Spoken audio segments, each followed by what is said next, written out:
Hello, learned and astonishingly attractive pupils. My name is John Green, and I want to welcome you to Crash Course World History. Over the next 40 weeks together, we will learn how the ideas of a tumultuous man established cold, hard communism's commanding. Mr. Green, is this going to be on the test? Yeah, about the test. The test will measure whether you are an informed, engaged, and productive citizen in the world. And it will take place in schools, in bars, in hospitals, in dorm rooms, and in places of worship. You will be tested on first dates, in job interviews, while watching football, and while scrolling through your Twitter feed. The test will judge your ability to think about things other than celebrity marriages, whether you'll be easily persuaded by empty political rhetoric, and whether you'll be able to place your life and your community in a broader context. The test will last your entire life, and it will be comprised of the millions of decisions that, when taken together, make your life yours. And everything will be on it. I know, right? So pay attention. It all started with one man, Karl Marx. Sorry, Stan, it wasn't you. Known for his sheer opinions and eternal disapproval of the capitalist ideas, Karl Marx became the father of what we know now as communism. Born in the Industrial Revolution to a middle-class family in Prussia, Karl Marx led a tumultuous life. He was jailed for public drunkenness as a college student. His home and personal appearance was unkempt, and he spent his income frivolously, causing his family to frequently live on the brink of poverty. I said poverty. Can we cut that out, Stan? As the Industrial Revolution pumped out the spinning jenny and the steel engine, Marx remained speechless at the injustices, inequality, and inevitability of change that it was producing. Don't worry, he found his words later after he spewed them out in his 4-volume, 2,500-page book, Das Kapital. How in the sweet name of everything holy did he ever dream of writing that many pages about communism? And how is it possible that a man with such dreamy locks be stuck in a room writing instead of flaunting on the red carpet? And most importantly, should I be delighted or alarmed to live in a world of communism, of government, and dictatorship? Well, that's for you to decide. Marx and his friend Friedrich Engels were outraged about the hardships of the working classes. The two then channeled their anger into two monumental written works that formed the basis of what we now know as communism. His first book, known as the Communist Manifesto, exposed Marx's beliefs of putting down class society and democratic capitalism. He believed that the rise of the proletariat would abolish class society forever. These ideas gave way to the command economy. So I've talked all about this Marx guy and communism, but what even is a command economy? Let's go to camera 2. So a command economy is a method where the government controls all major aspects of the economy and economic production. The government decides what to produce, how to produce goods, and how to distribute goods and services within the economy. Most communist countries utilize the command economy because they share foundational principles like ultimate government control. You could say. A command economy is the left side of the economic spectrum. There are no privately owned corporations, and the government is responsible for controlling output and wages of workers. Simply put, a command economy is based on equality, collective interest, and public property, and the government stealing your piggy bank. Well, maybe not the last part, but you can get the point. So now that you've heard the glamours of a command economy, I can rest assured that you're just dying to transform every part of the continental U.S. from capitalism to diehard command economism. Yes, that's right, Stan. I said economism. Copyrights to John Green. Mr. Green, wouldn't the ideal command economy have a small population size? That way, with what little resources remaining, the people left can more easily survive? Oh, me from the past, how gullible you are. For a command economy to thrive, a large population may be favored. In this way, there will be more laborers to promote increased production. In Iran's case, oil. But a larger country that has more land will also be highly favorable, especially when dealing with natural resources that will inevitably run out.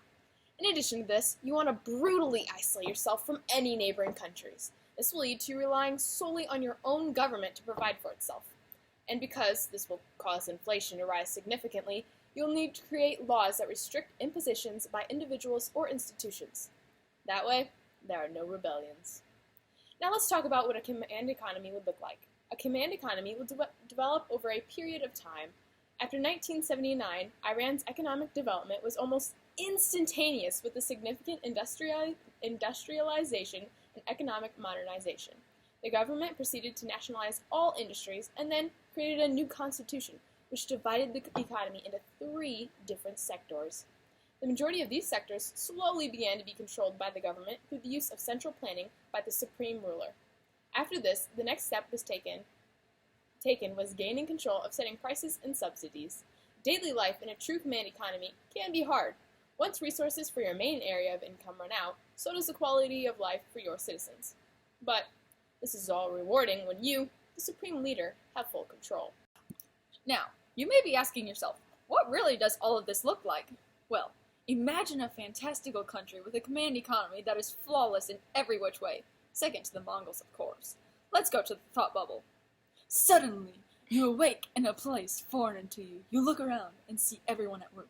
Some are at factories, some selling cars, some are even tapping on your shoulder asking you to shine their shoes. No matter the job, there's a place for everyone. You walk towards what looks like the center of downtown. To your left, you see a map labeled Communist Stupid. After marveling at the brilliance of the name, you bother to look below the title to see the borders of this country. With a width of 5,600 miles and a height of 4,304 miles, that's double the height and width of the United States. Communistopia sits in the middle of the Pacific Ocean, completely isolated from all other continental contact. Once again, you find yourself amazed by Communistopia. You decide to settle here and begin your life. 1 year later, you wake up, worn out from the 12-hour workday that your government demands of you. You are placed to work as a local butcher, but not only did your government tell you you were to be a butcher, they ordered you to only butcher cats. Come on, Stan, that's not even human! You live your life submissive to the government, adhering to the 5.27 billion laws that guide your life. Oh, Communistopia, how I wish you were real. Even though it meant less scootily pooping. Thanks, Thought Bubble. Wait, I haven't talked about incentives. Incentives, man! Economic incentives are what motivates you to behave in a certain way and provide you the motivation to pursue your preferences. Because pay and wages are centrally planned and profits are distributed equally, there is virtually no reason to encourage efficiency, control costs, or contribute effort beyond the minimum requirements, which makes it hard to incentivize people to work, unless you are, of course, the Mongols. In contrast, pleasing the bosses and having the right connections can be incentive, although this tends to lead to corruption. But anyways, having the most production is essential in a command economy, so many people are incentivized to extract and use materials as much as possible, which may be perceived as good at first, but there is little incentive to invest in better factors of production like tools, factories, and infrastructure. Over time, this causes tragedy of the commons. Now, I know you must be thinking, what is tragedy of the commons? Well, buckle up, I'm here to inform. Tragedy of the commons is the depletion of one resource at a time, until it is overconsumed. Like imagine if one person decided to use up all the potatoes in the world for a science experiment. But what is everyone else supposed to do now when they need fries to go with their hamburgers or mashed potatoes to go with their turkey? You can imagine why it's called a tragedy of the commons, not a fortune of the commons. Which reminds me, it's time for the open letter. Elegant! But first, let's see what the secret compartment has for me today. Oh! It's another double cheeseburger. Thanks, secret compartment. Just kidding, I don't thank you for this. It's an open letter to the bourgeoisie. The modern laborer, instead of rising with the progress of industry, sinks deeper and deeper below the conditions of the existence of his own class. He becomes a pauper, and pauperism develops more rapidly than population and wealth. And here it becomes evident that the bourgeoisie is unfit and any longer to be the ruling class in society, and to impose its conditions on existence upon society as an overriding law. It is unfit to rule because it is incompetent to assure an existence to its slave within his slavery, because it cannot help letting him sink into such a state that it has to feed him instead of being fed by him. That would be none other than the father of modern communism himself, Karl Marx. Take that, Stan! Best wishes, John Green. It appears we have a mystery box today. Let's see what's inside.